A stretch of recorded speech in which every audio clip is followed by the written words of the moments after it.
Let's begin by offering our respects to the founder, His Divine Grace, A.C. Bhaktivedanta Swami Srila Prabhupada. Hare Krishna, Krishna Krishna, Hare Hare, Hare Ram, Ram Ram,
Srila Prabhupada ki Jai.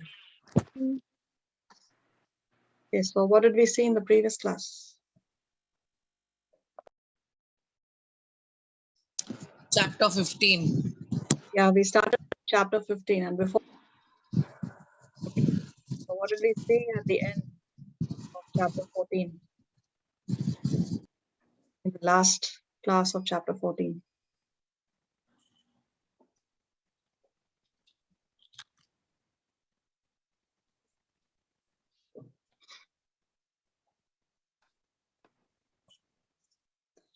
We saw Krishna explaining about death in the three modes. Actually, in this section 14-15, he talks about the long-term effects of the modes of material nature. And while explaining about the long-term effects of modes of material nature, he talks about what happens when one dies in the mode of goodness, then death in the mode of passion, and death in the mode of ignorance. That was 14 and 15. In 16, he gives us the medium-term effects of the three modes of material nature. And in 17, he gives us the short-term effects of the three modes of material nature. Then in 18, he's talking about the destination. Where does one go if one dies in each of these three modes? And then he talks about himself. He says that he is transcendental to these three modes. So Krishna is above the three modes. Even when he comes on this planet, he is not under the influence of material nature. His body is not material. His body is still spiritual. He is still transcendental. He is above the three modes. And then he says, what is the result of when one transcends these three modes? Then what is it that the person enjoys? Then he says that he is free from the cycle of birth, death, disease, and old age, and he can enjoy nectar even in this life. So one can transcend the three modes even in this particular lifetime, in this particular body. Not necessary that one has to go to the spiritual world. Even here, one can attain the transcendental stage. So the spiritual masters, the bona fide spiritual masters, the acharyas, they are in the transcendental mode. It's not that they are under the effects of the three modes. And that's the reason why one should not hesitate to surrender to a pure devotee of the Lord. Then in 21, Arjuna inquires. He asks three questions. He wants to know what are the symptoms in which one is known who is transcendental, what is his behavior, and how can he transcend these modes. So one may think that question 1 and question 2 are very similar, by which symptoms one is to be known and what is his behavior. So it appears like it's the same question, but by which symptoms, here symptoms are self-perceivable. I don't know if I said this in the previous class. One can see it for himself. One can, it's to be perceived by one's own self. But behavior is something that other people can perceive and tell about somebody else about this.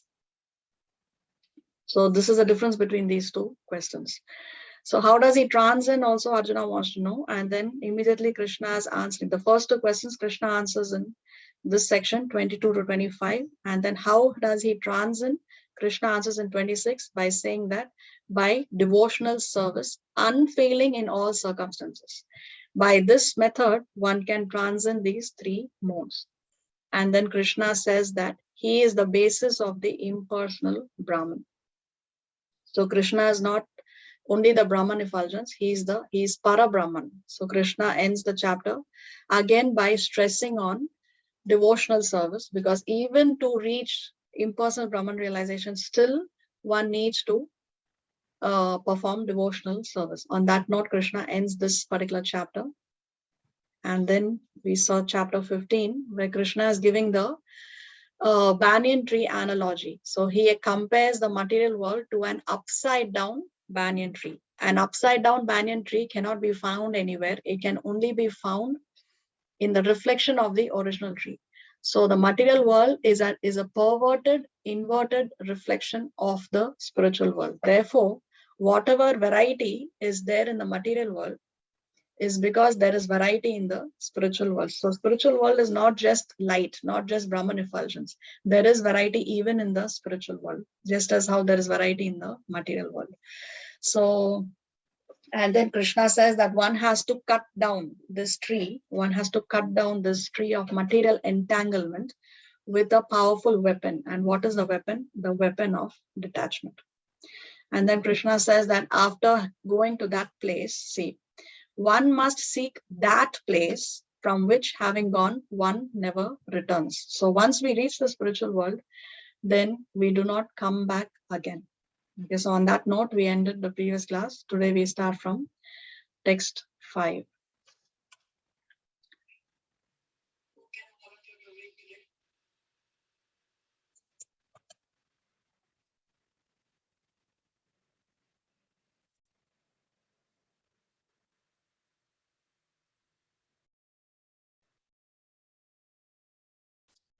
We need some volunteers to read, please.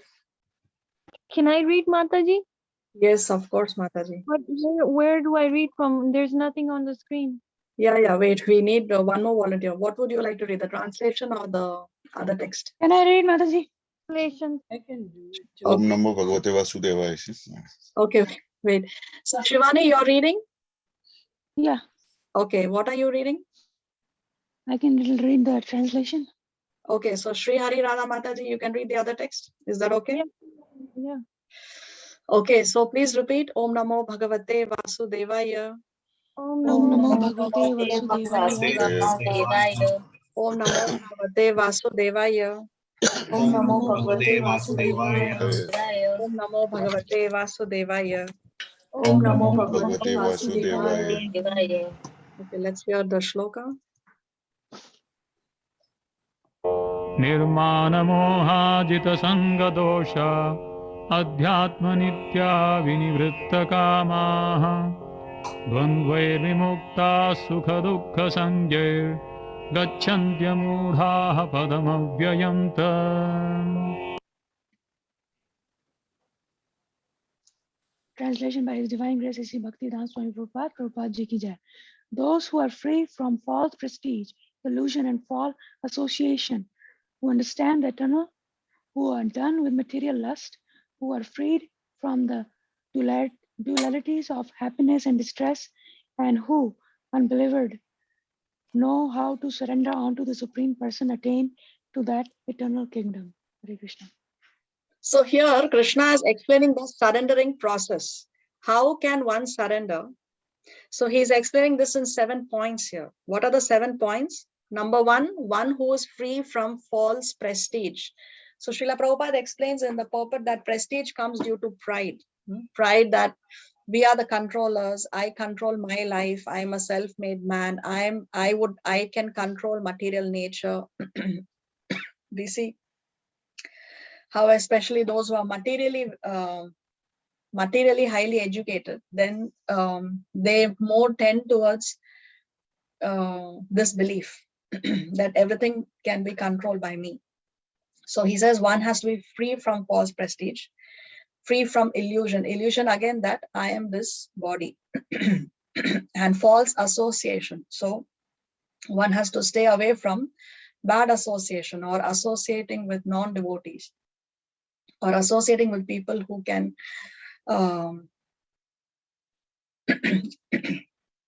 sorry. So in our spiritual life, if we are not strong enough and we associate with non-devotees, then it so happens that we tend to take their association instead of us giving them our association.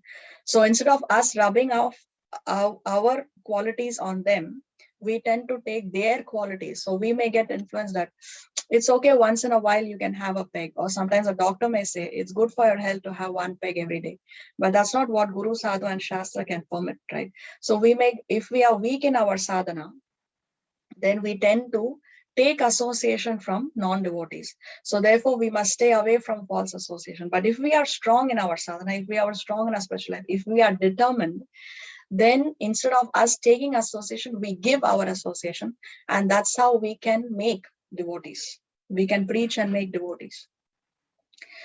Okay, so then Krishna says that, okay, so first point is free from false prestige, then free from illusion, then freedom from false association, 3. 4 is understand the eternal. 5, done with material lust. So if we are done with, for example, we see how life after life we have, or we can understand that how lust has embarrassed us, right? Life after life after life, we have not been satiated, we have not been satisfied. That's the reason why we are here. So lust has embarrassed us and has failed us life after life and has not given us any satisfaction, but still we are after fulfilling our desires. So we are lusting after so many things, right? Money, fame, wealth, or position in a society, or sexual desires, sense gratification. So one has to be done with material lust. Then he says free from the dualities of happiness and distress. So one is above, one doesn't get hassled by happiness or distress that one may come across in one's material life, and one who is unbewildered. So in these 7 steps, Krishna is explaining how one can surrender unto that supreme person and attain to that eternal kingdom. So what is this that eternal kingdom? Is that which we spoke about in verses 3 and 4. We just read it on the page. Let's go there again. Here, see, Krishna uses that word. Thereafter, one must seek that place from which having gone, one never returns. So he's continuing with that. And here he says that if one undergoes the surrendering process, then one can attain to that eternal kingdom, which he has spoken of previously. Okay, let's read these points. Text from 15.5 theme, the surrendering process is explained here. Focus of learning purport 15.5, who will be able to surrender to that supreme person, is explained in 7 points. A, free from false prestige or pride. The first qualification, conditioned soul is puffed up, thinks himself to be Lord, always expecting some honor. This makes it difficult for him to surrender. Solution: cultivate knowledge to know that I am not the Lord, but Supreme Personality of Godhead is the Lord. Freedom from pride begins the process of surrender. Freedom from illusion. Pride is due to illusion. Illusion means that one comes and goes from this world, but still thinks to be the Lord of the proprietor.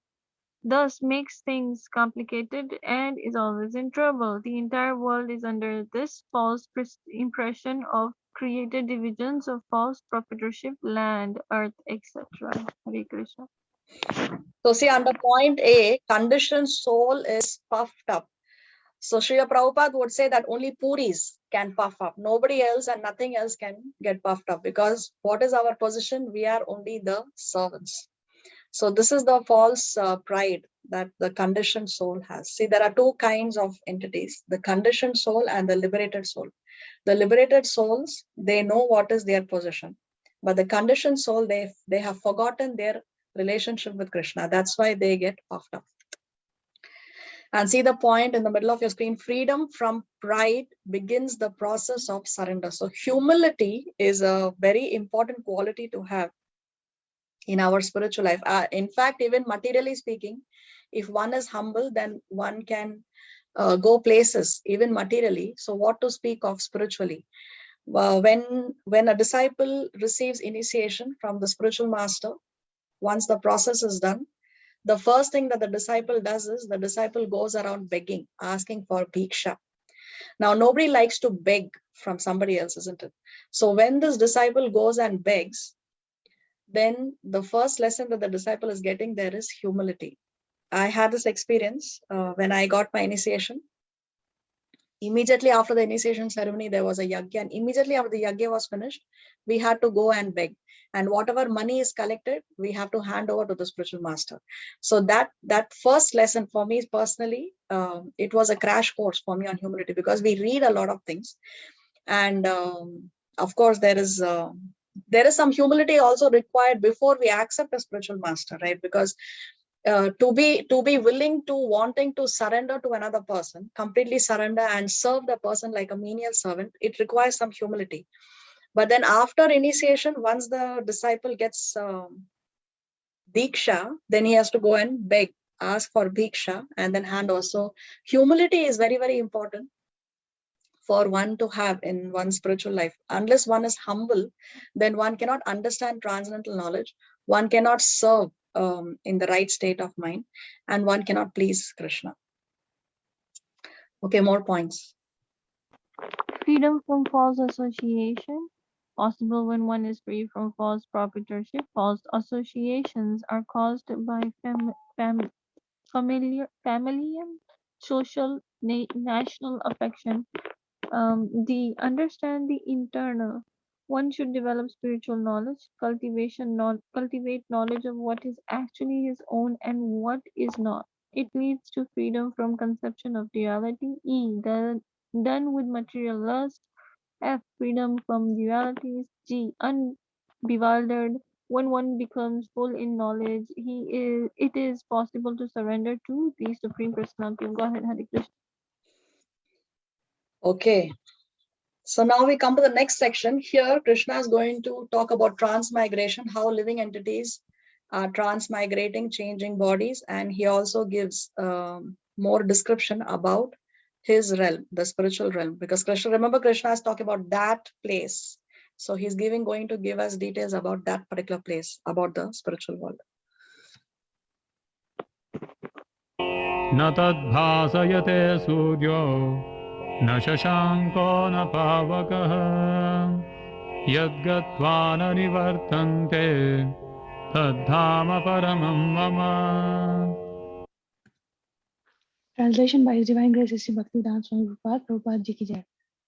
The supreme abode of mind is not illuminated by the sun or moon, nor by fire or electricity. Those who reach it never return to this material world. So Krishna is describing his abode, and he's saying that my abode is not illuminated by the sun or the moon, nor by fire, nor by electricity.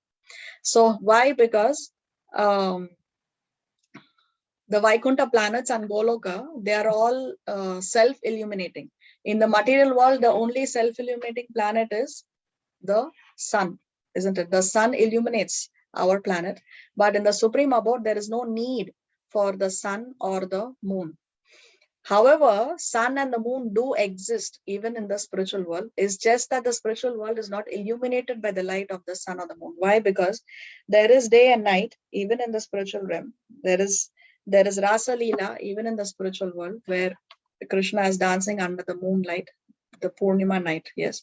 So there is sun and moon, but the sun and moon there is not illuminating the planet. So there is no need of the sun and the moon, nor by fire or by electricity. There was this past time I was hearing in another lecture, which I mentioned in slot 2 during the question answer sessions, that once the devotees went on book distribution, and Srila Prabhupada would always tell his disciples that when you distribute books, you speak the truth. Even otherwise, of course, the disciples have to speak the truth. Truthfulness is one of the qualities that a devotee must have. So he would say that don't lie. Just because you want to sell the book and push the books, you don't have to speak lies.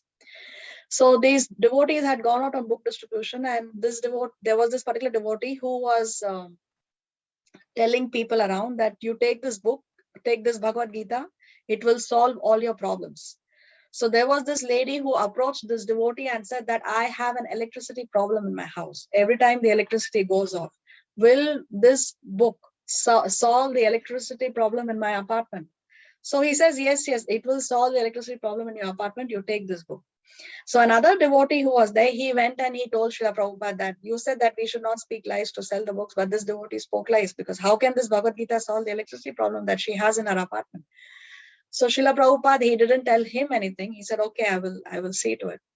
But he commented to somebody else and he said that actually the devotee did not speak lies. It's the truth. How is it the truth? Because if the lady reads the Bhagavad Gita and she follows what is there, then she's going to go to the spiritual realm where there is no need for electricity. So the electricity problem of hers is going to be resolved permanently, eternally.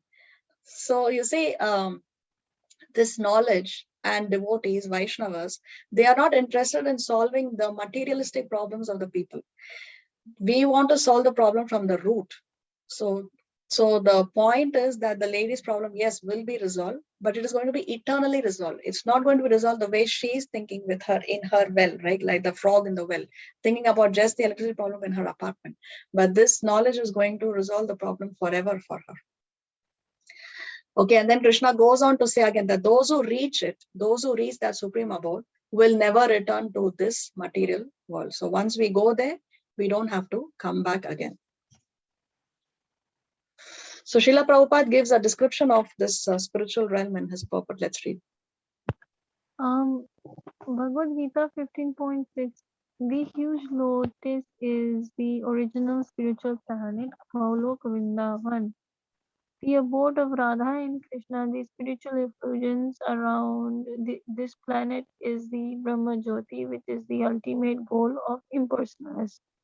Within the universe, Brahma Jyoti are innumerable spiritual planets which are dominated by plenary expansions of Lord Krishna and inhabited by ever liberated living beings.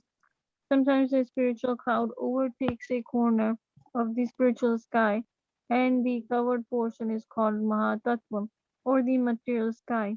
The Lord Mahavishnu lies down in the water within the Mahatattva, which is called the casual ocean. Mahavishnu enters each universe as Garbhodaya Dakshai Vishnu and lies in Garbha ocean on the serpent Shesh incarnation. From his navel a lotus stem sprouts, and on the lotus Brahma, the Lord of the universe, is born. Brahma creates all the living beings in different shapes in terms of their desires within the universe. He also creates the sun, moon, and other demigods. Hare Krishna. So we see that the center of the lotus is Golok Vrindavan. Here Krishna eternally resides as a 16-year-old boy. Srimati Radharani is eternally residing here as a 14-year-old girl. And the petals of the lotus are the Vaikuntha planets, where the plenary expansions of the Lord reside. So plenary expansions mean those who have the full potency as Krishna. So Lord Ramachandra, Vamana, Narsimhadev, today is the appearance day of Lord Narsimhadev. So these are all plenary expansions who are residing here. And one corner of the spiritual sky is the Mahatattva, or the material world, where first Mahavishnu enters, and then from his navel comes the lotus, on top of which is Lord Brahma, and Garbhodakshaya Vishnu enters into each universe. So this we have seen in detail in the previous classes. Now let's see what is the link between text 6 and 7. Let's So read. link between texts 15.6 and 15.7. Question: why a living entity will not be set aside until he has reached that supreme abode? The answer: because it is his constitutional position to be related with Krishna as explained in text 15.7. Hare Krishna. So here Krishna is talking about how one can reach the spiritual realm. Now somebody may argue, but why should I go anywhere? I'm satisfied here. I am happy. I have a very happy life. Remember, we saw how in the pastime of Lord Indra, when Lord Indra was cursed and he was in the body of a hog, and he and his time period to remain in the body of the hog had come to an end, but even then he was not willing to leave the body of the hog and go and be reinstated as the king of heaven. So he's thinking that in this pig life, I'm very happy and very satisfied. I'm getting good food to eat when he's eating only stool. And I have my pig family, my piglets are there, my pig wife is there. So I don't want to leave. So one is under this illusion that, no, fine, life is so beautiful. It's wonderful. Why should I go to the spiritual abode? So Krishna explains that you will not be satisfied until you reach that supreme abode. So that's what Krishna is going to talk about. Next verse. ममैवांशो जीवलोके जीवभूतः सनातनः मनःषष्ठानीन्द्रियाणि प्रकृतिस्थानि कर्षति. Translation by His Divine Grace A.C. Bhaktivedanta Swami Prabhupada ki jai. The living entities in this conditioned world are my eternal fragmental parts. Due to conditioned life, they are struggling very hard with the six senses, which include the mind. So he's saying due to conditioned life, they are struggling very hard with the six senses, which include the mind. So here we are in the conditioned state. We are in an artificial condition, just like a fish out of water. When the fish is in the water in its natural condition, then the fish is happy. We take the fish out of the water, the fish is struggling because it's now not in its natural habitat. So our natural position, our place is in the spiritual realm. That's where we belong. And now that we are here, we are conditioned according to the body that we have, the material body that we have received. And therefore, we are struggling with the six senses, which include the mind. So Krishna is also stressing on the mind. And he's using the word here, sanatana. See, jiva, bhuta, sanatana. So we are eternally his fragmental parts. What does that mean? That even after we get liberation, even after we get moksha, even after we go to the spiritual realm, we still remain his fragmental parts eternally. Before liberation or after liberation, we are still individuals. We never lose our individuality. We never lose our individual identity, even in the spiritual realm. It's not that after death and we get moksha, then we merge. But that merging doesn't mean that we have lost our identity. No, we still maintain our identity as individuals. So he says Jiva, Bhuta, Sanatana. And he talks about how the mind is the chief of the mind is considered the sixth sense after the five senses. Let's read this. Text 15.7 theme. The verse gives the identity of living entity, original position. Living entities are internal part and parcel of Krishna. They belong to him in the spiritual world. Current position, they are now struggling hard with mind and senses in material world. Hare Krishna. So see, Living living entities are struggling. Here you can see in the pictures the different struggle. So it's not just human body or animal body, but no matter which kind of body we have in the material world, the struggle is constantly there. Why? Because the mind is always taking us towards that which can gratify our senses. So we are looking for attachment, and therefore we are getting deluded, and therefore the struggle. So the mind is a very, very powerful element that we have to deal with. Not everything that comes to our mind is going to take us towards Krishna. In fact, most of it is going to take us away from Krishna. Therefore, we have to use our intelligence, because remember, intelligence is greater than the mind. We did this analogy of the 5 horses. Now, these 5 horses represent the 5 senses. The reins of the horses represents the mind. So we can control the 5 senses by controlling the mind. We can control the 5 horses by controlling the reins. But higher than the mind is intelligence. So the chariot driver is the intelligence. And by using our intelligence, we can control the mind. So intelligence, how do we get intelligence?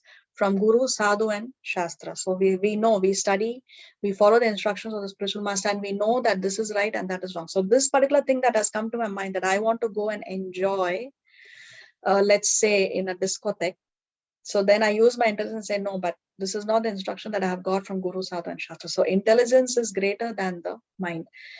And greater than intelligence is the spirit soul, because spirit soul is a part and parcel of Krishna. So but if the passenger of the chariot, that represents the individual soul. Now, if the intelligence is loose, if we do not use our intelligence, if the chariot driver is not strong enough to control the reins, and the reins are let loose, then the horses are going to go wild. So the senses are going to go wild, and they are going to take us towards destruction. This is the analogy that we have seen before. Let's read this. The working senses are superior to dull matter. Mind is higher than the senses. Intelligence is still higher than the mind, and he, the soul, is ever even higher than the intelligence. Bhagavad Gita 3.42. The individual is the passenger in the car of the material body, and intelligence is the driver. Mind is the driving instrument, and the senses are the horses. The self is thus the enjoyer. The self is thus the enjoyer or sufferer in the association of the mind and senses. 6.34 purport. Hare Krishna. Okay, so here is the analogy. And now let's see what's the connection between text 7 and 8.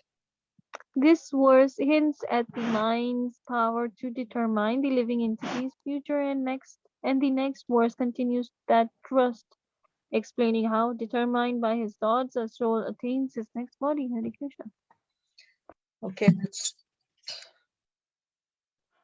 Shariram yadavapnoti yachapyutkramatishvaraha gृहीत्वैतानि संयाति vayurgandhani vashaya. Translation by His Divine Grace Sri Bhaktivedanta Swami Prabhupada Ji ki Jai. The living entity in the material world carries his different conceptions of life from one body to another. As the air carries aromas, though he takes one kind of body and again quits it to take another. Hare Krishna. So Krishna is talking about how a jiva takes another body, and he's giving us this analogy of how the air carries aromas. So the air itself has no aroma, but when the air passes over a nice rose garden, then the air carries the aroma of the rose. But if the air is going to pass through a sewage, a dirty, filthy place, then the air is going to carry the aroma, a dirty, filthy aroma of the same aroma of the sewage, isn't it? So like that, the jiva itself is pure. Satchit Ananda has the qualities of the Lord. But when we come in association with matter, then if we are in touch with the mode of goodness, then we attain a nice aroma. But if we are in touch with the modes of passion and ignorance, then we are going to have the filthy, dirty aroma of the sewage. So this is the analogy that Krishna is giving us. Just as how the air carries aroma, the jiva is carrying different conceptions of life from one body to another. Then again, depending on what is his consciousness, what is his conception of life, then he takes another body and yet another and yet another and yet another, unless he doesn't surrender to Guru and Krishna. Let's read this. A boy dancing before the deities of Radha Krishna. The result of such devotional consciousness is that he is dancing with Krishna as a playmate in the Lord's spiritual abode. A man is offering charity to a Brahmin, therefore he has taken the body of a demigod and is enjoying heavenly delights. A man is eating meat and other abominable foods. In the next life, he is seen in the body of a hog who eats anything and everything without determination. A man is approaching a woman with lust. This bestial consciousness carries him to a dog's body. Can I understand the last one? Can you explain the last one? Yeah, we'll start from the first one. Okay. So in the first picture, you can see how deity worship is going on. Devotees are singing and dancing to the deities. So because of that, now that conception, he is in the transcendental mode. So because of that conception, now he has the next body where he's in Goloka Vrindavan and he's dancing with Krishna in Golok. In the next, the person, the devotee is in the mode of goodness. He is giving charity to a Brahmana. So therefore now as a result of that mode of goodness, he has punya karmas. So therefore he's enjoying in heaven. Next picture, this person is the mode of ignorance. He's eating meat. So because of that conception, now he has the body of a pig. And the last one, the person is in the mode of passion. He's fulfilling his lusty desires with this particular woman. And therefore in the body of a dog, he's allowed to enjoy sense gratification without any restrictions. So this is the last one. Is that okay? Do you understand that, Mataji? Mataji, I'm not going to name anybody, but this one person knows the entire Shastra, Bhagavatam, Bhagavad Gita, Nectar of Devotion, and the last one, that the nature of the last one. But how does this person knowing all this knowledge and still can be in ignorance? Don't understand. If the person only knows the Shastra but is not practicing it, is not chanting the No. holy name, is he chanting? Chants the holy name regularly, 16 rounds, does Harinam Sankirtan, and not only that, even talks about that and preaches the Shastra. Okay, Whenever the so yeah, so in one verse, Krishna talks about how one can have an accidental fall down. Now it depends on whether the person had an accidental fall down. Was it one shot in the pan, one moment of weakness, or is it regularly? Now there are two things, okay, for devotees also. Remember, even devotees are struggling with material nature. So there are two aspects. One thing is, are we cheaters or are we strugglers? Cheaters are those who purposely commit sinful activities on the strength of chanting the holy name, which is an offense to the holy name. Yes. So one should not do it purposely. But if one has an accidental fall down, Krishna talks about this. He says that if one accidentally falls down, then that person should still be considered saintly. Why? Because he's a struggler. So there is a difference between a struggler and a cheater. Now it depends on this person who you're mentioning. Is he a struggler or is he a cheater? If he's purposely doing it over and over again, then of course he's bogus. But if there is an accidental fall down, one incident, one shot in the pan, so then still we have to consider the person saintly, because Krishna himself said that I will bring the person back on track. You still have to respect that person. Okay. Does that answer your question? Yeah, thank you. Okay. Okay, let's go to श्रोत्रं चक्षुस्पर्शनं च रसनं घ्राणमेव च अधिष्ठाय मनश्चायं विषयानुपसेवते. Translation by His Divine Grace A.C. Bhaktivedanta Swami Prabhupada, Prabhupada Ki Jai. The living entity, though taking another gross body, obtains a certain type of ear, eye, tongue, nose, and sense of touch, which are grouped about the mind. He, though, enjoys a particular set of sense objects. Hare Krishna. So the living entity gets another gross body, another ear, eye, nose, tongue, and they're all grouped about the mind. So again, he's talking about how our next body, the ear, eye, tongue, nose, etc., everything is formed around the mind. So he's talking about how the mind is a very powerful sixth sense. Just as how a magnet can attract iron, in the same way the mind attracts the next kind of body. Let's read this. Our particular body is formed around our mind's desire. Our mind's desire. If we desire to fly, to hang, glide, for example, why undergo the tribulation of artificially attracting ourselves to wings? We can fly in the body of a high soaring hawk. If our life's pleasure is scuba diving, why go to the trouble of having a resurface to fill our air tanks? It's easier to become a fish if our desire is to enjoy with the opposite sex, then it's easier to fulfill the desire in the body of a dog, where one can engage in the said activity even on the road. We why take the trouble to acquire a place for the same based on the mind's desire? A gross body is generated with its particular facility for pleasure. Can you make us understand the sentence that it's easier to become a fish? Yeah. So what is being explained here is that, let's say somebody is working very hard and he wants to um, okay, scuba diving is mentioned here, right? So he works hard and he wants to perfect the art of scuba diving, and he's training for it. He spends many hours, even like sportsmen also, they spend many hours, they try to perfect. Let's say the basketball player, he spends so many hours trying to perfect how to put the ball into the loop, isn't it?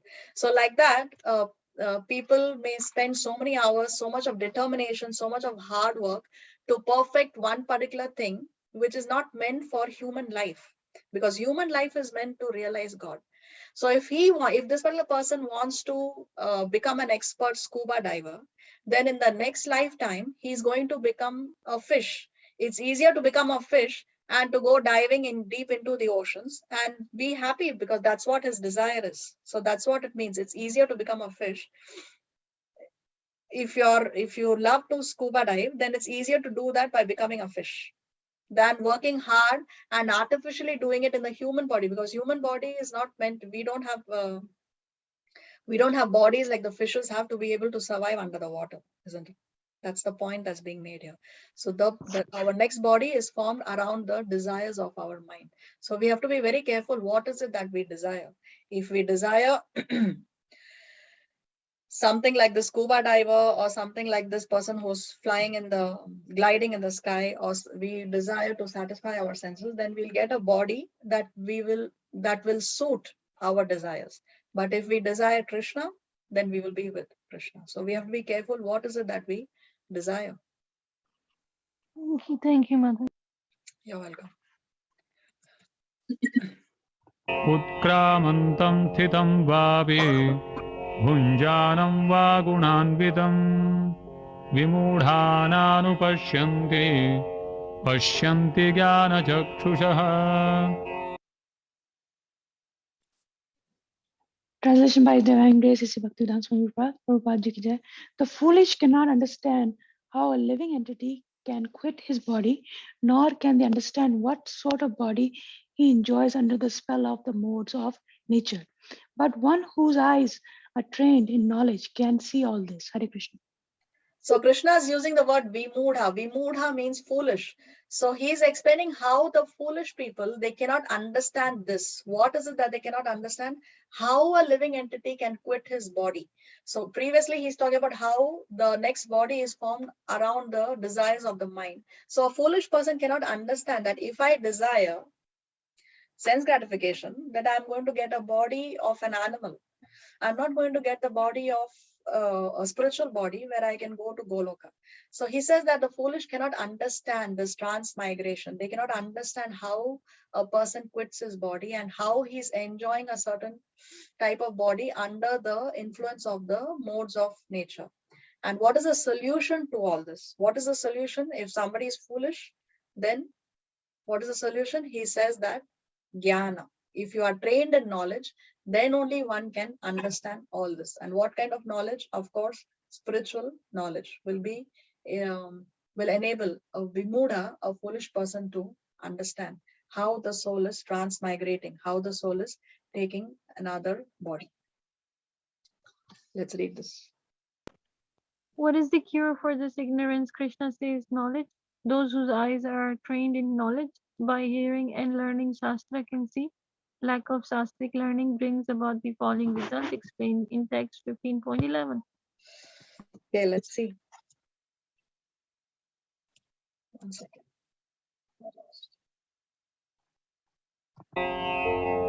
यतन्तो योगिनश्चैनं पश्यन्त्यात्मन्यवस्थितं यतन्तोऽप्यकृतात्मानो नैनं पश्यन्त्यचेतसः.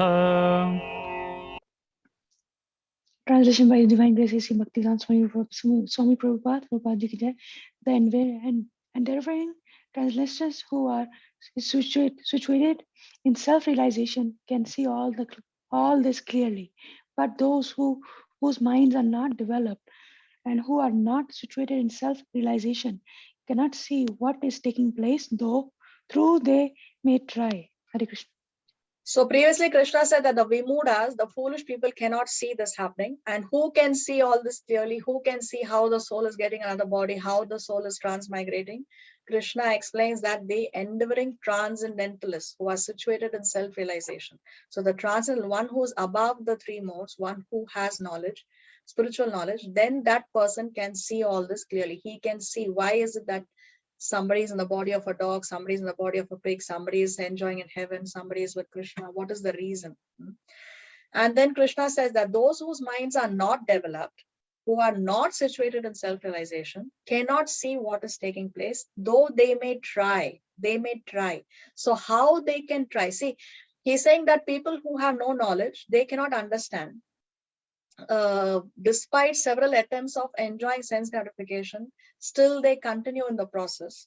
They cannot understand, but they can try to understand. How they can try to understand, Krishna explains in the upcoming verses. Let's read this. Section 3, 15.12-15.15. Krishna's position as our maintainer, appreciating Krishna's position. We should be attracted to Krishna by knowing his position as our maintainer on both the cosmic and personal levels. Complier of the Vedanta and knower of the Vedas. Practical application of section 3. Since living entities are so much attracted to sense gratification, how can they ever appreciate Krishna? Therefore, these verses help them to contemplate how even sense enjoyment is impossible without the help of the Lord, and one can develop his Krishna consciousness by appreciating Krishna as the maintainer of this phenomenal world. Hare Krishna. So living entities are so much attracted to sense gratification that they cannot appreciate Krishna. They cannot understand Krishna says. They are vimudas. They lack the knowledge because they are so attracted to sense gratification that they are completely blinded. So, but still they can try. How they can try? As I said, Krishna will explain the upcoming verses. So how is by understanding Krishna's position at the cosmic level or at the materialistic level, by appreciating that which is in the material nature, then they can understand the grandeur of Krishna, and like that they can try to understand. So we'll see that in detail. यदादित्यगतं तेजो जगद्भासयतेऽखिलम् यच्चन्द्रमसि यच्चाग्नौ तत्तेजो विद्धि मामकम्. Translation by His Divine Grace A.C. Bhaktivedanta Swami Prabhupada, Prabhupada Ji ki Jai. The splendor of the sun, which displays the darkness of the whole world, comes from me, and the splendor of the moon and the splendor of the fire are also from me. Hare Krishna. So by seeing the opulent manifestations of material nature, one can get attracted to Krishna and one can try to understand. That's the whole point here. Therefore, Krishna is talking about the splendor of the sun, the splendor of the moon, splendor of the fire. Because even if one does not accept Krishna, one can accept that, yes, I cannot live without the sun, I cannot live without the moon, I cannot live without the fire. So by appreciating the manifestations of material nature, then one can try to understand God. That because Krishna is saying that the splendor of the sun comes from me, the splendor of the moon and the splendor of the fire, everything comes from me. So you cannot live without the sun, you cannot live without the moon. We cannot survive. Living entities cannot survive without the sun or the moon or the fire. So Krishna is saying that all that is coming from me. So like this, one can try to understand Krishna saying. Why we cannot survive without the sun?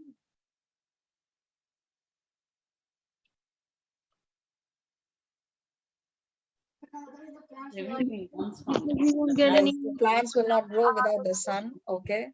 food, water, everything depends on the sun. Like Okay, our very whole nice. daily routine comes from sun and moon. What comes from sun and moon? Sorry. Our daily routine, like the moment we wake up till we sleep. Ah, okay. So somebody may say, it's okay, I can sleep, I can look at the time and I can go to sleep. I don't need the moon in the sky. What does the moon do?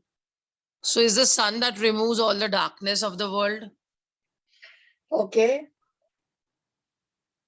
And why do we need the moon? Because it nourishes our food. It nourishes the food. Yes, very nice. The The sweetness Krishna of also explains that the juice of the vegetables and the fruits, it comes from the moon. It's the moon that gives the nourishment. The plants and trees grow because of the sun, but the nourishment in the fruits and vegetables is there because of the moon. And fire, why do we need fire? Because fire to everything is cook, cooked by right? fire, our food, our nourishment, and also because it gives us heat. If we don't have heat, the body cannot survive without heat, because in winter and in cold it'll die. And Okay, because our so food, yes. What else? what else, the heat is there also because it also gives us the opportunity to do our heat. Sun actually खेती बाड़ी जो होती है वो सूरज जो उसकी किरणें it's like a उसमें जाती है और फिर वो अनाज को उगाती है, ऐसा कहीं मैंने पढ़ा था भागवतम या भगवत गीता में। Okay, okay, perfect. Fine. Let's go to 13. गामाविश्य च भूतानि धारयाम्यहमोजसा पुष्णामि चौषधीः सर्वाः सोमो भूत्वा रसात्मकः. Translation by His Divine Grace A.C. Bhaktivedanta Swami Prabhupada, Prabhupada Ji ki Jai. I enter into each planet and my energy, they stay in orbit. I become the moon and thereby supply the juice of life to all vegetables. Hare Krishna. So here Krishna is saying that he becomes the moon and he supplies the juice of life to all vegetables. So the juice in the vegetables and the fruits are there because of the moon. And it is that juice, the liquid content is what makes these vegetables and fruits palatable, tasty, so that we can eat it and we can get our nourishment from them. And Krishna says that the planets also are staying in orbit because of Krishna. अहं वैश्वानरो भूत्वा प्राणिनां देहमाश्रितः प्राणापानसमायुक्तः पचाम्यन्नं चतुर्विधम्. Translation by His Divine Grace A.C. Bhaktivedanta Swami Prabhupada, Prabhupada Ji ki Jai. I am the fire of digestion in the bodies of all living entities, and I join with the air of life, outgoing and incoming, to digest the 4 kinds of food stuff. Hare Krishna. So see, previously Krishna spoke about the sun and the moon, and he then spoke about the vegetables, how they are getting their juices from the moon. And now he's saying that even, I mean, you're getting the nourishment, the plants and trees are growing because of the sun and the moon, and you're eating them. But even after we eat it, we cannot even digest it. Even for that, we need Krishna. So what we eat is being digested by Krishna also. So he says that he is the fire of digestion in the bodies of the living entities. So this Vaishvanaro is the digestive fire. Prabhupada would say that you touch your body, it is warm.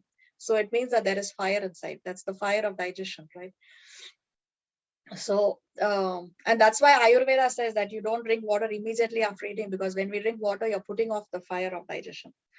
Okay, so he says that he's a fire of digestion, and Vaishvanaro is a demigod. He's a Devata in charge of digesting our food stuff. And Krishna talks about the 4 kinds of food stuff. The 4 kinds of food stuff are foods that are swallowed, those that are chewed, those that are licked, and those that are sucked. These are the 4 kinds of food stuff, 4 categories. So what kind of food is swallowed? Anything that's like liquid, I believe. like water. Medicines are swallowed, right? We swallow the Yes. medicine. Yes, any liquids basically are come under the category of that which we swallow. And yes, medicine. Food that is chewed. Food that is chewed, apple. Apple could be one. Okay. Roti. Everything, I think, what we eat. Yes. Bread, Yeah, all chapatis, fruit, vegetables thing and that we eat, fruits. right? Which is not liquid. Okay. That which is licked. What kind of food do we lick? Mango. Ice Mango. creams. We lick Mango, ice creams. ice Mango, ice creams. cream, Yes, vanilla. ice creams. Yes, And candies we lick. yes. Candies, lollipops. And what kind of food is sucked? Mataji, you want to give us a hint? What kind of food is sucked? Suck. What food we suck? So there are some liquids that we suck with a straw. Also, as a baby, Okay. Aam ki gutli. Aam ki gutli. Ah, okay. Yes, very nice. butter, ghee, honey. Yes. Okay. And also sugarcane. Sugarcane. Okay, that's also Yeah. one of the food that. So anyway, Krishna says that he digests the 4 kinds of food stuff. And he's Vaishwanaro is the demigod and who's an expansion of Krishna. So that way he's even digesting our food stuff. You know, one of the samskaras that we do for the baby when the baby eats solids for the first time, in Vaishnava tradition, the first grain that is fed to the baby, I think it's different for different boys. It's in 3rd months, 13 Mataji. In a months. temple, they are given in 3rd months. Yeah, so it's called as Anna Prasanna ceremony, right? Anna Prasanna ceremony. So the first grain, the first solid grain that is given to the baby's mouth, first of all, that is Mahaprasad. And through prayers, this particular demigod, Vaishnava Naro, is invoked. And they pray that you please be seated in the system of the child, and you please digest this first grain and remain there for the rest of the child's lifetime, so that whatever the child eats in the future can be digested by you. So this is the Annaprasana ceremony that is done for the baby, and that time this Vaishwanaro is invoked to be situated over there. So Krishna is saying that it's he who is digesting the food stuff that is consumed by the living entity. Okay, so here we have some pictorial representations of the same. Let's go to the theme. सर्वस्य चाहं हृदि सन्निविष्टो मत्तः स्मृतिर्ज्ञानमपोहनं च वेदैश्च सर्वैरहमेव वेद्यो वेदान्तकृद्वेदविदेव चाहम्.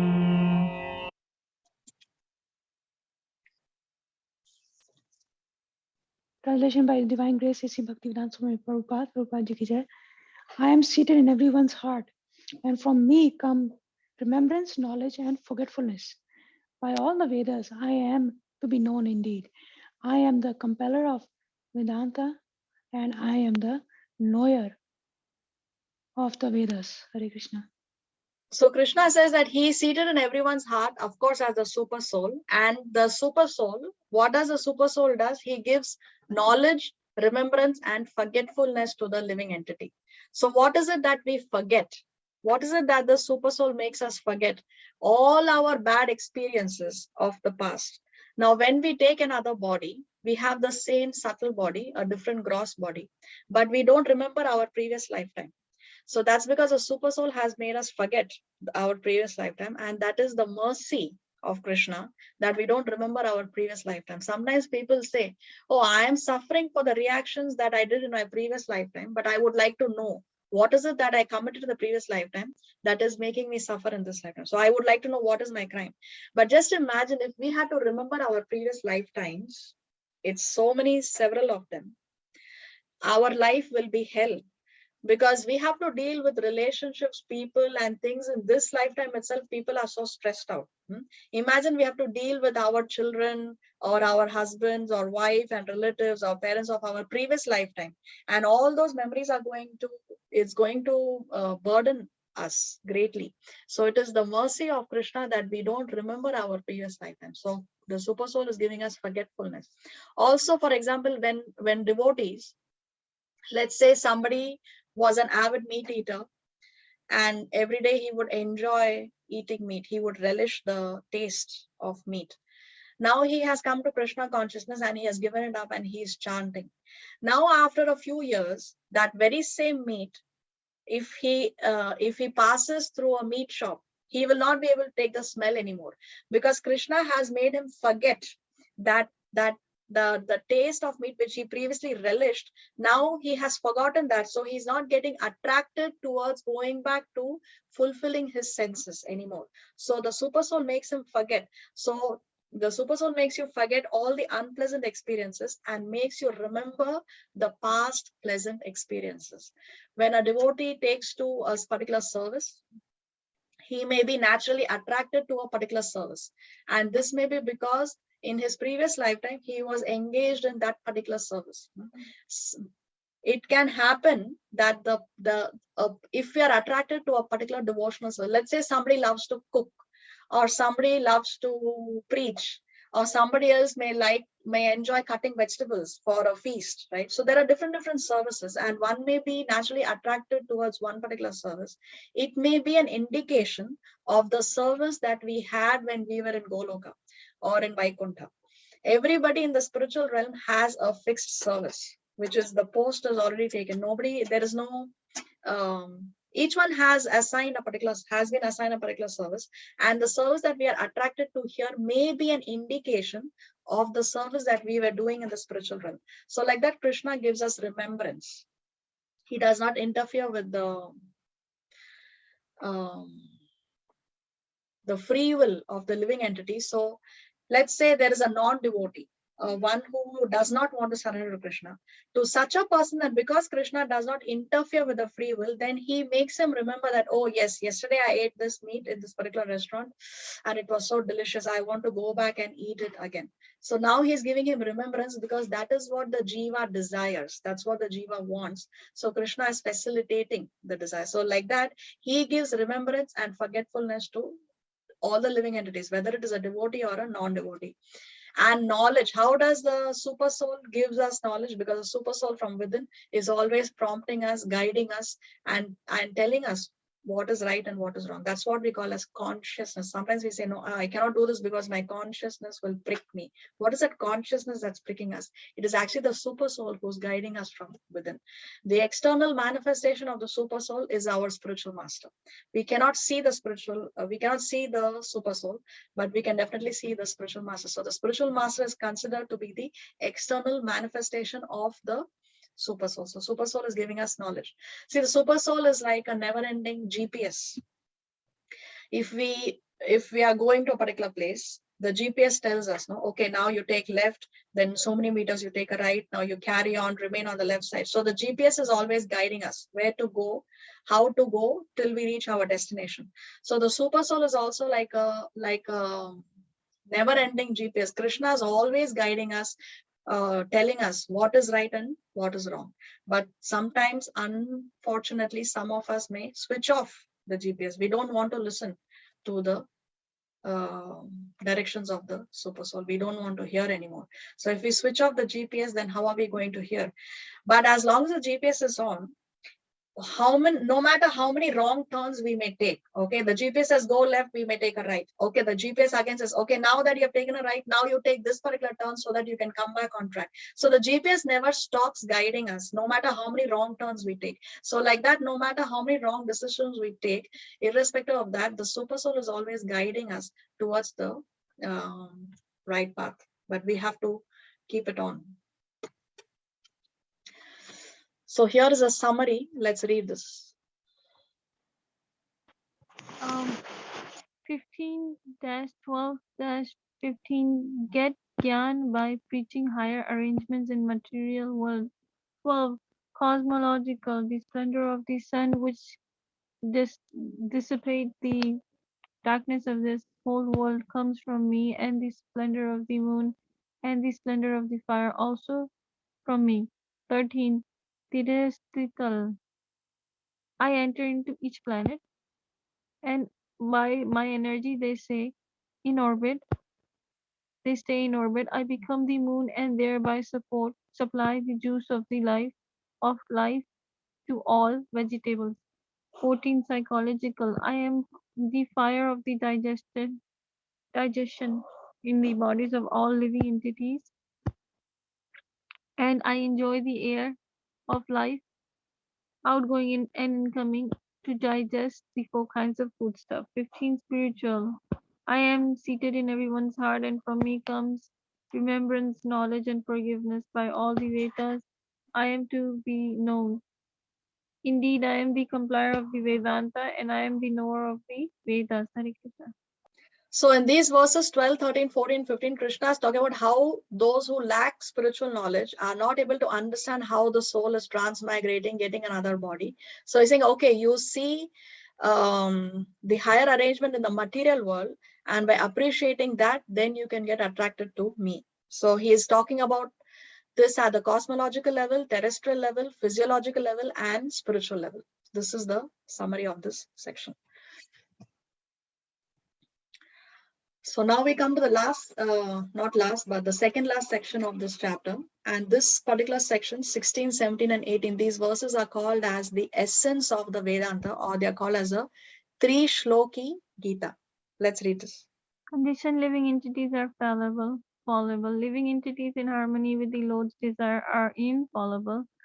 Beyond both these is the transcendental Supreme Person, the Super Soul, who maintains the three worlds, both in the world and the Vedas. Krishna is celebrated as the Supreme Person, the Super Soul.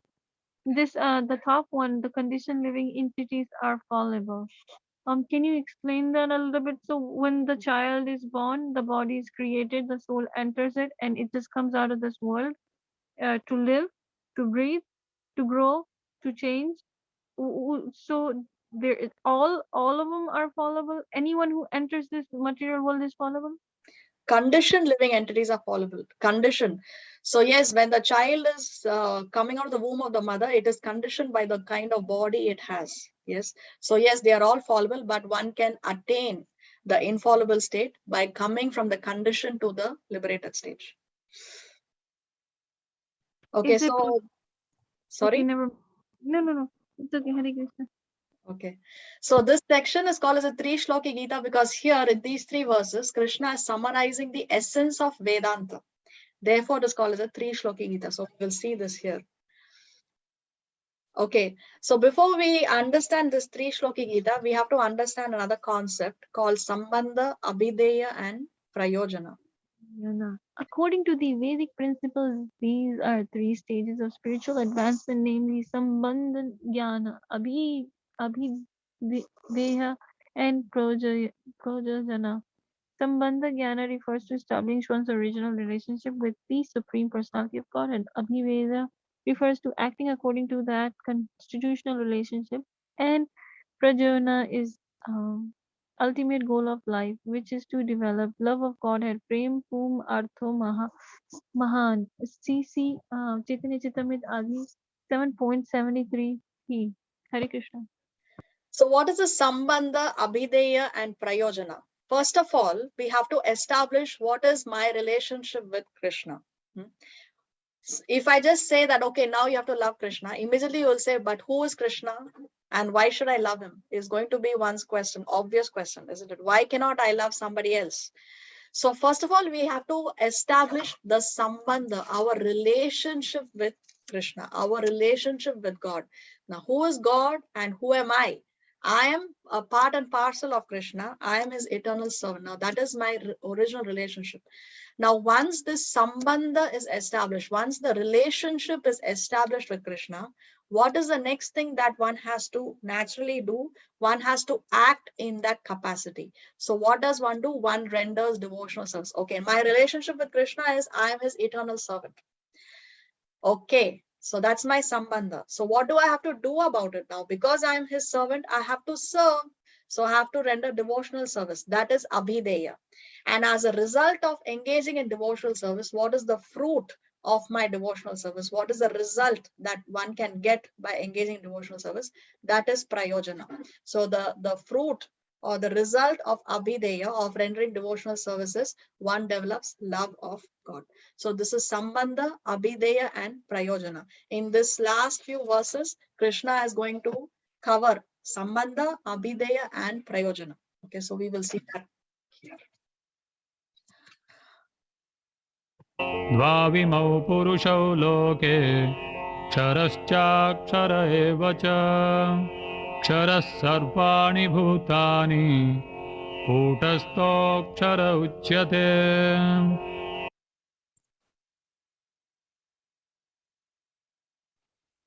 Translation by Divine Grace. There are two classes of beings, the fallible and the infallible.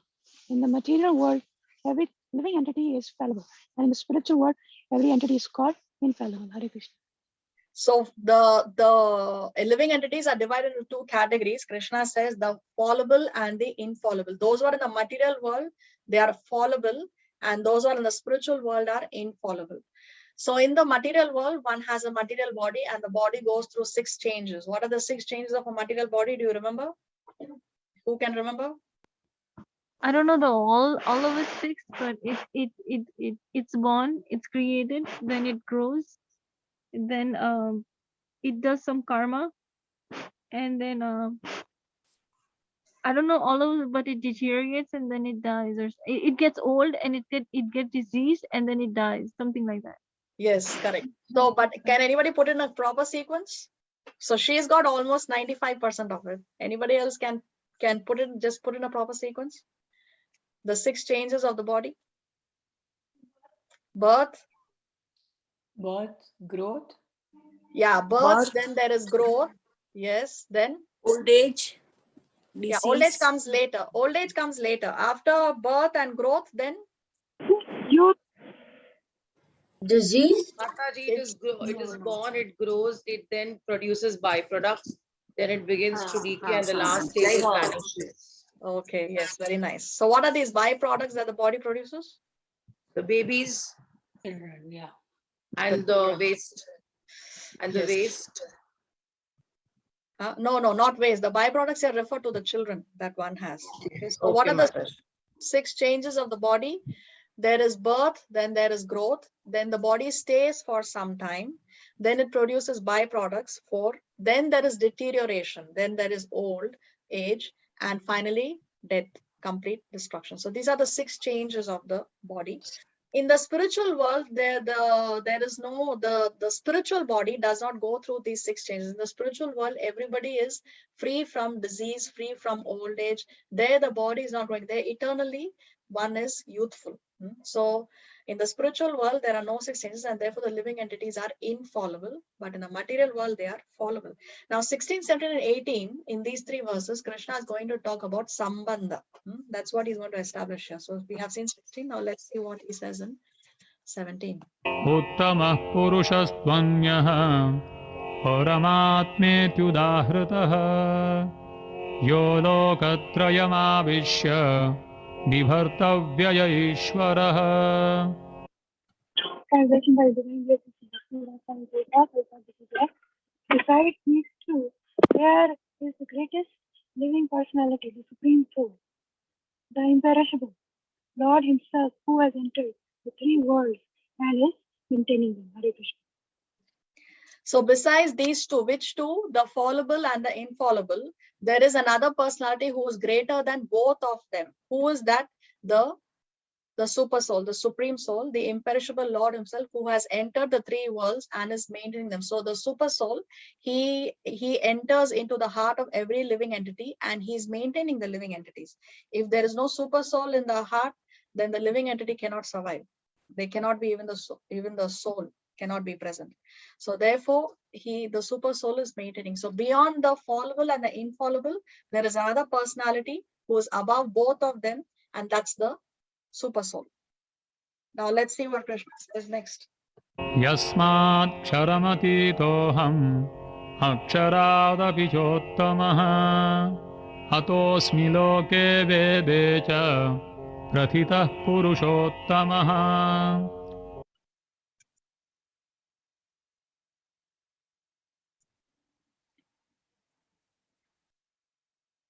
Shivani? Yes, I couldn't hear. I'm sorry. Translation by Divine Grace. Because I am transcendental, beyond both the fallible and infallible, and because I am the greatest, I am celebrated both in the world and in the Vedas, as that supreme person. Hare Krishna. So here in 18, Krishna is establishing his supremacy, and he's saying that he is that person who's beyond the fallible and the infallible. He is that super soul. So the super soul is nothing but an expansion of Krishna himself. So he's saying that I am Purushottama. So Krishna is both Purushottam as well as he is the Paramatma. So here he's establishing a supremacy. So there is a Sambandha Gyan. So he's saying, yes, there are fallible and infallible living entities, but I am the one who is maintaining them. He is the Purushottam. So this is Sambandha Gyan that Krishna has given us in these 3 verses. Let's read this.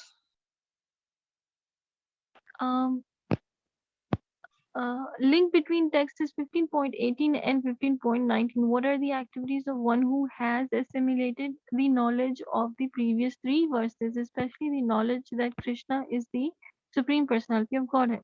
Section V, 15.19-15.20. Knowing Krishna means knowing everything. One knowing Krishna's position knows everything, and he engages in Krishna's service. Knowing this most confidential part of Vedic scriptures makes one wise and brings perfection to his endeavors. Is that it? Or yeah. Okay, let's see 19.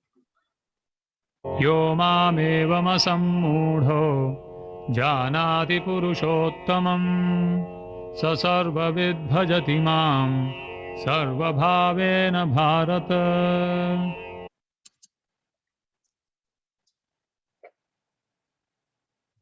Translation by His Divine Grace of Bhaktivedanta Swami Prabhupada, Prabhupada Ji ki Jai. Whoever knows me as the Supreme Personality of Godhead without doubting is the knower of everything. He therefore engages himself in full devotion service to me, O son of Bharata. Hare Krishna. So with verse 18, we finished that section of the 3 Shloki Gita, or the essence of the Vedanta. What is the essence of the Vedanta? That Krishna is Purushottam as well as he is the super soul. He is both Purushottam and Paramatma. That is the essence of all Vedic scriptures. So that was the 3 Shloki Gita in essence. And that is the essence of all Vedanta. Now coming back to 19, now Krishna is establishing the Abhideya Gyan. Previously he established Sambandha. What is our relationship with him? That's why he established his supremacy, and he says he's beyond the infallible and the fallible. He's maintaining everyone as a super soul, and that super soul is none other than him. So he established his supremacy there, and that was the Sambandha Gyan. Now, because of Sambandha, once we establish our relationship with Krishna, what is it that we do? That is Abhideya. So he says, he therefore engages himself in full devotional service to me. So Krishna says, bhajati mam. So he engages in full devotional service to me, he says. He's not mentioning some other third person. He says full devotional service to me. So Krishna is being crystal clear that when we render devotional service, to whom we have to render devotional service. So this is Abhideya. And now we come to the last verse of the chapter. Iti guhyatamam shastram idamuktam maya nagha etad buddha buddhiman syad kritakrityascha bharata.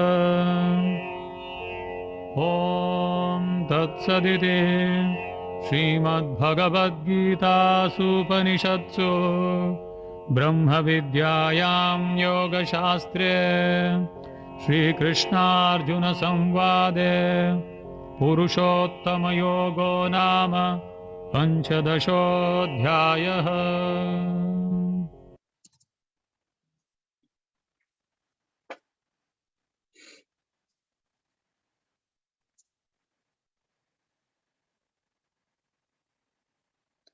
Shivani beta. I think the voice gets cut off and she can't hear. If you want, I can read it, Mataji. Okay, please read. Translation. This is the most confidential part of the Vedic scriptures, O sinless one, and it is disclosed now by me. Whoever understands this will become wise, and his endeavors will know perfection. So Krishna is saying that this is the substance of all the Vedic scriptures. This is the most confidential part of all the Vedic scriptures. What is the most confidential part? What is the The substance of all most Vedic important scriptures? part is that one who knows Krishna is engaged in his devotional service unalloyed, like 24 hours, and then that person returns back to Godhead. So that's the most confidential knowledge which is shared to Arjun by Krishna himself. Yes, exactly. The fact that Krishna is Purushottam and he's Paramatma, and one who understands this will render devotional service unto him. That is the most confidential part of the Vedic scriptures, Krishna says. And by what name he's referring to Arjuna here? Son of Bharata. Son of Bharata, yes. One more name?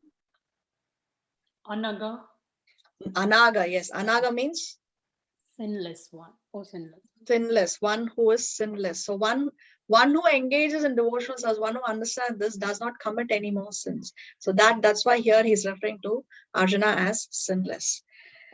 Okay, so and whoever understands this, he's awarded with two things. What is that? Wisdom and perfection. So the Sambandha, Abhideya, and Prayojana, right? So the Prayojana, or the result of engaging in devotional service, is what? That person is awarded with wisdom and perfection. So when he is given wisdom and perfection, it means that he has attained the love of God. So we see how in this section, the last 5 shlokas, Krishna is dealing with Sambandha, Abhideya, and Prayojana. SAP SAP. That's how we can remember these terms. SAP SAP, Sambandha, Abhideya, and Prayojana. Okay, let's see the summary of the chapter. Hare Krishna. Verse 1 to 2, at the very beginning of the chapter, the material world, with its fruitive activities, karma, and entangling results, is composed to a completely, oh yeah, I don't know how to the words are too complexly entwined banyan tree.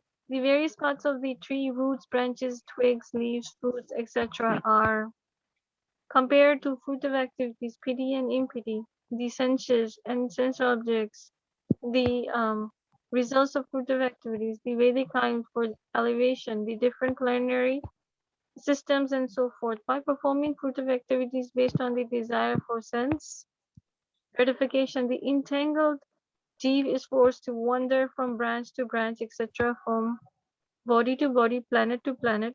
In this tree of the material world, Krishna then declares that one who knows this tree is the knower of the Vedas. In other words, the ultimate purpose of the Vedic knowledge is to understand this entangling tree of the material world and to extricate oneself from it.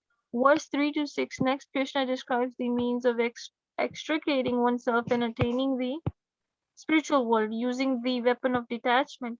One must cut down this banyan tree with determination. Thereafter, one must seek the situation from which, having gone, one never comes back.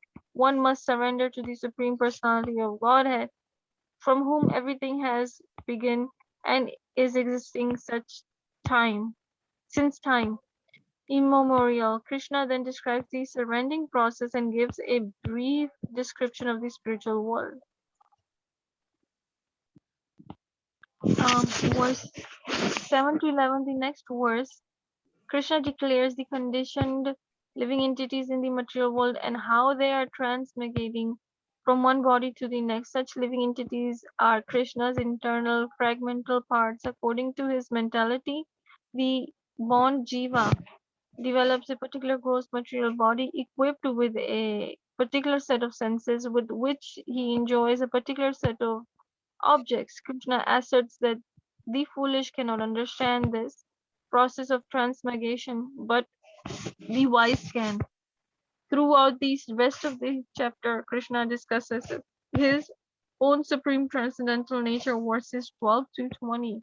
Verses 12 to 15, he enumerates some of his manifestations in the material world by which he maintains everything and all living beings.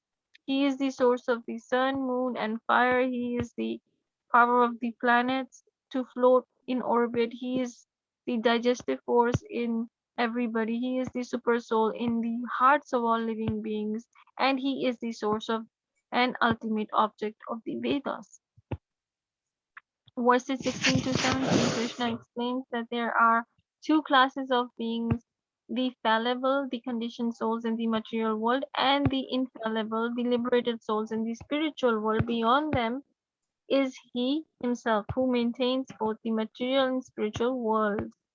Verse 18, thus he is celebrated both in the world and in the Vedas as that supreme person, Purushottama. Verse 19, whoever knows him as such is the knower of everything, and thus he engages in undeviating devotional service to him. Verse 20, Krishna concludes by declaring that knowledge of his paramount stature and rendering of service to him is the essence of the Vedic scriptures. Such understanding leads to wisdom and perfection. Okay, I forgot to mention one point I just remembered in verse 15. One second.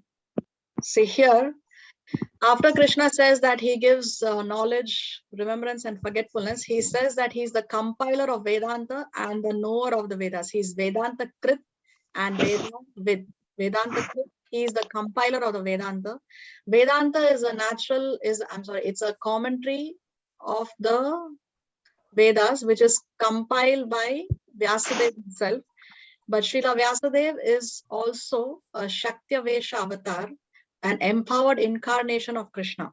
So that's why he says that he is the compiler of Vedanta and he's also the knower of the Vedas, Vedavid. So he's both Vedanta Krit and Vedavid.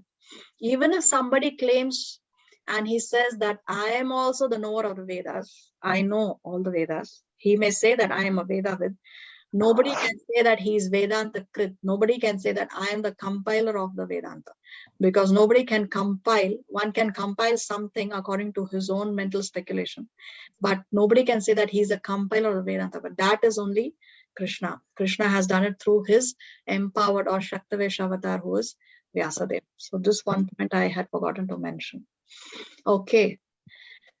And with this, by the mercy of Guru and Krishna, by the mercy of Srila Prabhupada and Krishna, we come to the end of chapter number 15. Srila Prabhupada ki Jai. Jai. Mataji, can it ever be possible that you give a 3-hour class so we can have your association for more hours in Bhagavad Gita, so we can read, like once we finish one chapter, we can continue on another chapter, because your association is nectar.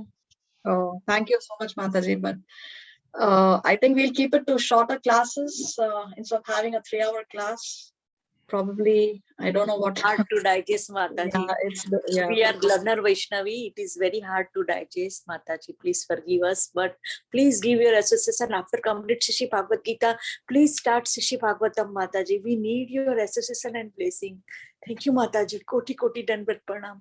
Today you teach us so many things, Mataji. Before that, when I start class, be honest, Mataji, I afraid that how can I pick up all these things, Mataji, because I study in Gujarati medium. But Mataji, we without making notes, we understand, we digest it, Mataji. You today teach us about the 5 senses: Kam, Krodh, Lobh, Moh, and Matsya. That is the horses and the senses. And the super soul is there, and Mataji, you teach us Sambandha, Prayojana, and Abhideva, and super soul and soul, Mataji. And then you teach us, Mataji, about the that GPS, Mataji. Yes, Mataji, from so many years we are in a bhakti, Mataji, but sometimes we are not able to get up early in the morning, and we are excusing about our health. No, Mataji, we never excuse, and we get up early in the morning and complete our sadhana. Because Mataji, in a morning time, that in a Brahma Muhurta time, Mataji, that quality is totally different. If 2-3 round is not able to do in a morning time, we do afternoon time, Mataji, that quality is totally materialist. pray for all of us that this Kartik month we will enter by Gopinath Mercy, my two daughter and me, entering Shidam Vrindavan Dham with H.H. Indradhanu Maharaj and H.H. Radhanath Maharaj. Mataji, pray for all of us that we are qualified to enter by the mercy of Bhakti Devi Srimati Sisi Tulsi Maharani, Srila Prabhupada and all Vaishnava prayers enter in Shidam Vrindavan Dham. Every day, Mataji, every Saturday we are learning so many things, but 3 hours, at least me learning Vaishnavi cannot digest. But please give your association regularly. If it is after Shishi Bhagavad Gita, 1 hour, but we need your association and blessing. Koti Koti Dandat Pranam Mataji, Hare Krishna, behalf of all Vaishnava. Thank you, Mataji, for your encouraging words. So you're traveling to Vrindavan for Kartik, Mataji? Yes, Mataji, Shridham Vrindavan, H.H. Indradhanu Maharaj start 5th October, and Radhanath Maharaj date is not coming. But after that, H.G. Lal Govind Prabhuji's date came at 22 to 12 November. Wow. So pray for all of us, Mataji, and my two daughters also joined with me by Gopinath Mercy, Mataji. May you have a very nice, blissful darshan, and Mataji, please pray for our spiritual well-being when you're in Sri Vrindavan Dham, so that we can advance nicely in Krishna consciousness, please. So Mataji, please pray for all of us that we will enter in Shidam Vrindavan Dham. Mataji, please pray. Definitely. By air ticket, plane ticket, or by train ticket, we cannot enter, Mataji. We have to prepare our conscience to enter in Shidam Vrindavan Dham. And you are given association. Going to Vrindavan Dham in India or in West Virginia? In India, Mataji, in Kartik month. Oh my God, you're so lucky, Mataji. You're so blessed and lucky. Vrindavan Dham and Kartik is so much more nectarian. Really, you're blessed, Mataji. Mataji, Yatra start morning 2 o'clock. The younger one has to get up and take a bath, so that senior people will get up 3:15, and it's going on up to night 11:15. The drama and the kirtan and every Mataji, we don't know from where we get the strength, but the Yatra is little hectic, but so much potency, Mataji, by H.H. Radhanath Maharaj, H.H. Jaipataka Maharaj, H.H. Chandramoli Maharaj, all H.H. Indradhanu Maharaj, H.H. B.V. Govind Maharaj, H.H. Sachidanand Maharaj, one by one lecture, Mataji, Kirtan, and we visit all the Dham, Mataji. We cannot express him, especially in Shishi Radha Kund, Shishi Shamakunda, Govardhan Parikrama, Mataji. That is special live mercy, Mataji. Pray for all of us, Mataji. Yes, so nectarian. You have transported me mentally to Vrindavan Dham, Mataji. So nice. So whole month, 1 month yatra you're going to do? There is 3 yatra, Mataji. H.H. Bhakti Purushottam Maharaj is a Lili Parikrama. It's called wo chalke hoti hai. To pray for us that material body is not supporting, be honest, Mataji, but somehow by the Vaishnava prayers we can walk all the Shridham Vrindavan Dham. That is one month and 10 days parikrama. So pray for us, Mataji. Please pray for us. In childhood, we don't complete with Ma Papa and all the Vaishnava. We are worshipping Shishi Laddu Gopal. But Mataji, that yatra is not, Mataji, it's like a pilgrims, and इसमें कृष्ण कथा नहीं था, वो missing था माताजी, और blessing missing था. तो pray करना माताजी के कर सके हम ये यात्रा. Yes, Mataji, definitely. I desire that you can have a very nice, blissful darshan with, you have such good association, such pure devotees accompanying you. Very blessed you are, Mataji. Thank you so much. And pray for us in the... Mataji, can you please share your phone number with me, please? Phone number? The Mataji that's going to Braj. Yes, Mataji. I will share small 2 minutes video when, by the mercy of Bhakti Devi Tulsi Maharani, if we enter in Shidam Vrindavan Dham, sure, Mataji. It is in October 2. Start in October 2. Also, can you share your phone number with me? Yes, Mataji. Okay. So, Vinda Gopika Mataji, so what other, this one you're going in, what other, what do you say? और कौन से में आप जा रहे हो, मतलब ये अक्टूबर में या उसके बाद आप, मतलब और भी हैं वहां पर? Yes, Mataji, there is actually Lal Govind Prabhuji's. We are hearing every day Krishna Katha. 700 Vaishnava are going from abroad, 300. HH Indradhanu Maharaj, more than 500 Vaishnava from abroad, and not sure about HH Radhanath Maharaj. So we try to attend 2-3 all the Maharaj Yatra is 10 to 12 days. So we will go early so that before starting, Kartik month is starting from October 22, but Yatra is starting from 8 October, HH Indradhanu Maharaj. So we will attend all Maharaj Yatra. So that is the, if Wow. Srila Prabhupada mercy or our Guru Parampara or Bhakti Devi Tulsi Maharani's mercy. Very, Wow, very you are lucky. going to come back. Haribol. When you come back, your spiritual bank balance is going to be credited with so much big ball of spiritual credit you're going to get, Mataji. Yes, Mataji, pray for us that we will stay there 2.5 months, Mataji. Please pray for us. So nectar, so nectar. Definitely, Mataji. Definitely, Krishna will fulfill your desire. Haribol. Okay, so today is the appearance day of Narsimha Dev, who's the half man, half lion incarnation who appeared to save his dearmost devotee Prahlad from the hands of his demon father Hiranyakashipu. So I wanted to speak about how the deity of Lord Nrsimha Dev appeared in Sri Dham Mayapur. The deity that you see on the screen is the deity of Nrsimha Dev, Ugra Nrsimha, who's installed in Sri Mayapur Dham. And it's very, very interesting how this deity was brought in Mayapur. So Mayapur, this was a time in the early 1980s when Mayapur was attacked by terrorists in the northeast. So once in 1984, 35 terrorists, they came inside the temple and they had weapons and bombs and they attacked the temple. They attacked the devotees and they wanted to steal the deities of Srila Prabhupada and the deity of Srimati Radharani. So now devotees also, they challenged the attackers. The devotees didn't want them to take away the deity of Prabhupada and Srimati Radharani.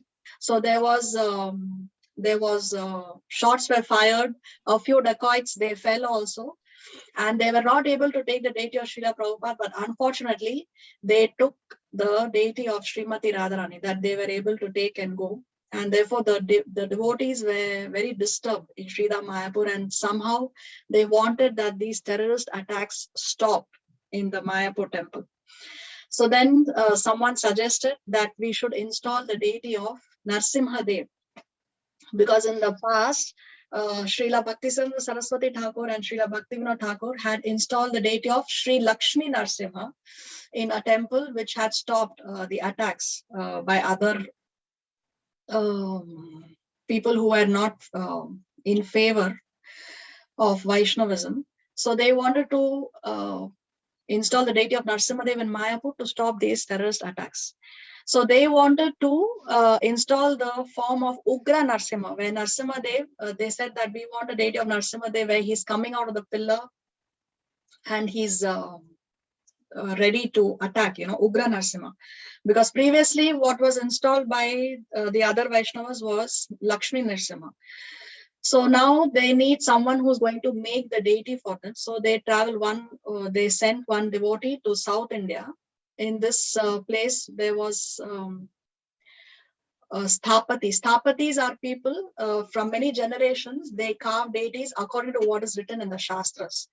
So they go and approach this particular devotee. He goes to and he approaches the Sthapati and he tells him that we want to make a deity of Narsimhadev.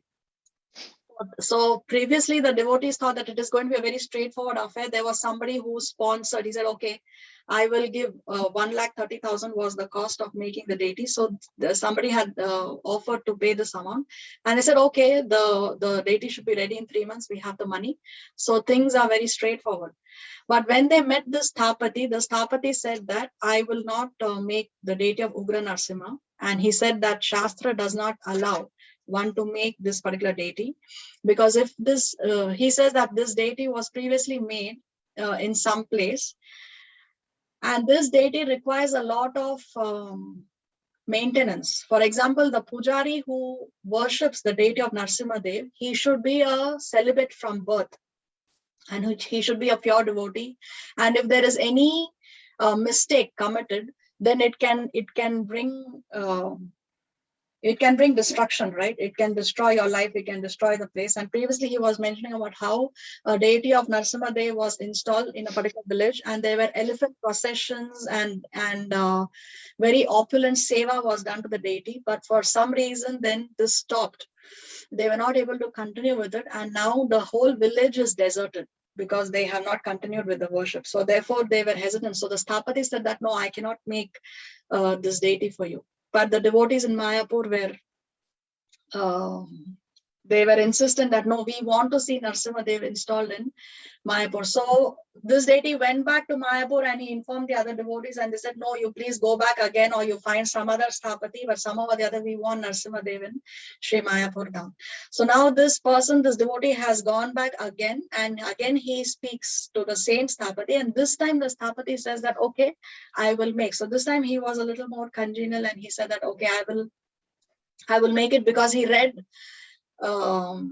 something in the Shastra and says that, yes, there is a description of such a deity in the Shastras where he's flame like, his glance is searching, his knees are bent, his one foot is forward as though he's ready to jump from the pillar.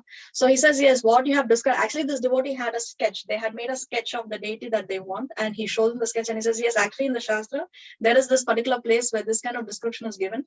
So I am ready to make it for you. And then he says, okay, how long will it take? He says that it would take at least in 6 months. This thing would be ready. So then this devotee, he goes back to Mayapur, and he tells them that, okay, the deity would be ready in 6 months, etc. So after some 4 months, this deity goes back again to South India, and he wants to buy the brass paraphernalia that they're going to use for worshipping this deity of Narasimha Dev. And then he goes and meets the Sthapati, and he says, the Sthapati, so is the deity ready? He said, deity, I have not even got the stone from which I'm going to carve the deity. So imagine so many months have passed and they are thinking that it's going to be ready, but still he is not even conscious. So he said, what is the difficulty? There are so many big stones available in South India, and why did you can get a stone and you can carve the deity of Narasimha Dev. So he says, no, the Sthapati says that, no, we cannot just choose any stone. So there is a stone where they search for a particular kind of stone where if you tap the stone in particular places, then it should make a particular kind of sound. So he says that we are looking for a particular kind of stone. Only when I find that stone, only I can make this particular deity. And then the devotee tells him that, I forgot to mention that we want the deity of Prahlad Nrsimha. So we want Prahlad also along with the deity of Nrsimha. So now the Sthapati says that, no, according to Shastra, you cannot have a day. So the devotees wanted a 4 feet tall deity of Narasimha Dev and a 1 feet tall deity of Prahlad. But he says, no, the proportion, according to Shastra, is if you want Narasimha Dev to be 4 feet, then the size of Prahlad will be that of a small amoeba. You cannot even see. And if you want a 1 feet tall deity of Prahlad, then the deity of Narasimha Dev will be more than 100 feet. I think it was 120 feet or something like that. I don't remember the figure correctly, but he'll be, like really tall. So you cannot make that tall deity. So because it's not in proportion with the Shastra, I will not make Prahlad Nrsimha first, the Sthapati said. But then the Sthapati agreed, and it seems, I was reading that how actually the spiritual master of this Sthapati had appeared in the dreams of this particular person, and he says, no, for ISKCON, you can carve this deity. Otherwise, this deity should not be carved, but for ISKCON, you can carve. So because he had received the instruction of the spiritual master, that's why this Sthapati was, later he agreed to make this deity for ISKCON.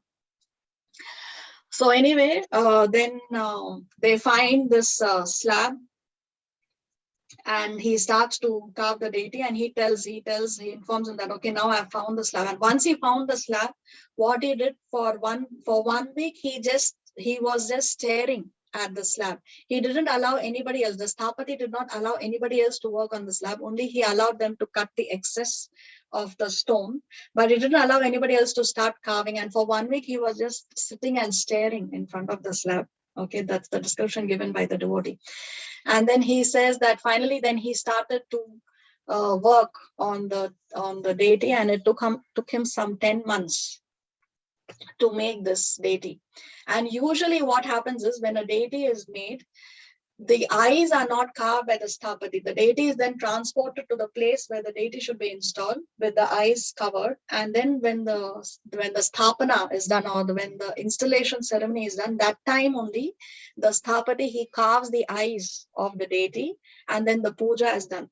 But for some reason, this sthapati, he already carved the eyes of Narsimhadev, and he also performed a puja. The first puja he already performed for Narsimhadev without the deity being transported to Sri Mayapur Dham.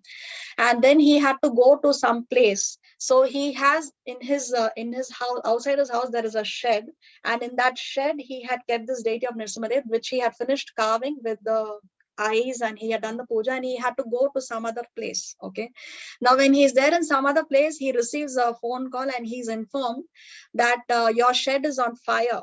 So immediately he rushes back and he sees that the entire shed is now burned down, but the deity of Narsimhadev is intact. So he calls ISKCON and he says, please immediately come and take your deity and go. Narsimhadev has put everything here on fire. So then the devotees come, and then now this deity of Narsimhadev is several tons, so it's not easy to transport. So they have to put the deity on a truck, and there is a lot of paperwork that has to be done, no, to take this deity. So a lot of paperwork, governmental permissions and all were taken, and everything was finished within 24 hours, which actually would have taken weeks. The devotee says all that paperwork, all the permissions were got within 24 hours, and then the deity was finally transported to Sri Mayapur Dham. And ever since the deity of Narsimhadev was brought to Sri Mayapur Dham, no more did terrorists attack Mayapur. And since then, Mayapur has been free from the attack of terrorists. So this is the story of how this deity of Narsimhadev that you see on the screen, the deity of Ugra Narsimha was installed, was carved, and was then brought to Sri Mayapur Dham. Narsimhadev ki jai. Yeah. Thank you, Mataji, did they, Mataji. Shri Mayapur Dham ki jai, Shri Rakshinga Dev ki jai. Mataji, did they ever find the Radha Mataji's the statue that was taken from No, the... it was a small deity of Srimati Radharani, and there is no record of her being brought back. They took her away. That's it. That's what we know last. Okay. Mataji, in India, it is tomorrow. India, it's tomorrow. Narsimha Chaturdasi, is it? Yeah. All the celebrations are taking place tomorrow only. Okay. Okay. So we fast till dusk. For here in Chile, dusk is at 6:45 p.m. Here it gets dark because we are in the winter now. So it gets dark early. You have to, if you're fasting, then you please check dusk time in Mumbai, for example. You'll get the time of Google, and that's the time when we break the fast. If you want the fast. EST time 6:45. EST time, I have not checked, Mataji. Chile, it is 6:45, but here it depends on what time the sun is setting. Na? Narsimhadev appeared when it was neither day nor night, so he came during the Sandhya period. So that's the time. Maybe 8:30, 8:45. So you have to see there what time, because there I think it's summer for you, right? 8:45, maybe 8:30. Yeah, so it will be longer for you. Here it is winter, so that's why for us it's earlier. You have to see Google. What does your class is so wonderful, Mataji. Even though I'm fasting, I don't feel like I'm fasting, you know. Time is just flying by. Very wonderful. Thank you so much. Thank you so much, Mataji, for your participation, for your reading today. Okay, what else do we have to discuss? So next week we'll meet in the afternoon, or like this in the daytime? Yeah, actually next week it appears that there is I have received an invitation, but I don't know what time yet. I don't have the timing. So it depends. If the timing is early evening, then we will have to have a joint class. Otherwise, we will have the normal class. I will inform in the group. As soon as I know the timing, I will inform in the group. Okay, thank you, Mataji. Morning is more comfortable, Mataji. Yeah. So anyway, I'll inform in the group and let's see how it goes. Because not everybody from the evening slot is able to join the morning. That's my concern. So anyway, we have reached almost, we are finishing only 3 more chapters to go. So we'll try to finish it up, and then after we finish the Gita classes, then whatever we do, we will do only in one session, not in 2 sessions. Okay. Mataji, if we can start Bhagavatam, that will be great. Because I need from Bhagavatam, Canto 1, because Mataji, please, Shishi Bhagavatam. yeah, Canto 5, I can't understand anything. It's all about the planets and I just don't understand. I need to do from 1. That would be great. We would love to do it with you. Yeah, I would also love to do it, but Bhagavatam is beyond my brain.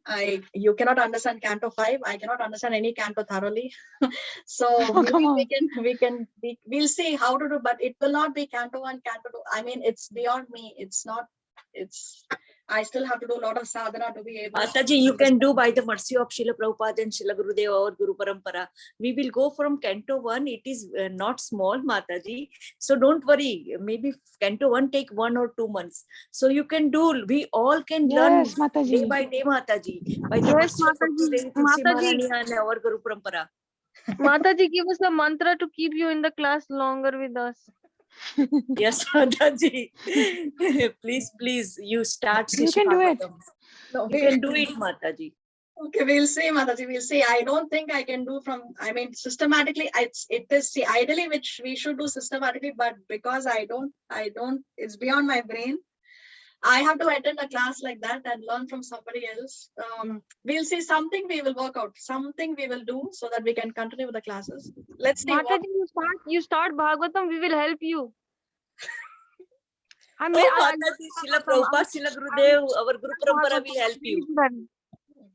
Okay. We'll see, Mataji. Whatever Krishna sanctions. Let's see how it goes. Thank you. Okay. All right. Thank you all very much for your association. Let's see you next week if Krishna so sanctions. Till then, have a nice week. Thank you, Mataji. Thank you, Mataji. Hare Krishna, Pranam to everybody. Hare Krishna. Srila Prabhupada ki jai, all Bhakta Vrund ki jai. Srina Mataji ki jai. Mataji, koti dandat pranam to your sincere seva. You can do all the seva by the mercy of Srila Prabhupada, Srila Gurudev Mataji. Hare Krishna. Hare Krishna, Pranam. Hare Krishna. Hare Krishna, Mataji. Hare Krishna.